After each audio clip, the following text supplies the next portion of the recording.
અને હવે વાત સ્થાનિક સ્વરાજના જંગની કરીએ તો ગીર સોમનાથ ઉમેદવાર પરિચય કાર્યક્રમમાં જ ઉમેદવાર ગેરહાજર રહ્યા હતા।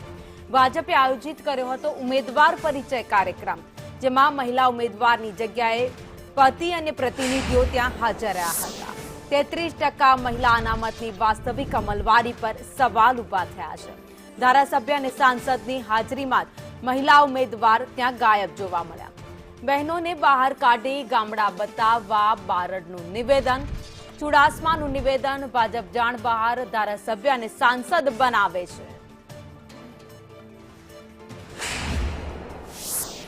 વિનંતી છે કે ચૂંટણીના સમયમાં ઉમેદવાર છે એક એક ગામ બતાવજો ભાઈ, બહેનોને લઈને જાજો, કારણ કે 2029માં 33% આવે છે એટલે ધારાસભ્યને સંસદ બનાવી હોય તો અત્યારથી બહાર કાઢજો કે અહીંયા મહિલા ઉમેદવારો નથી।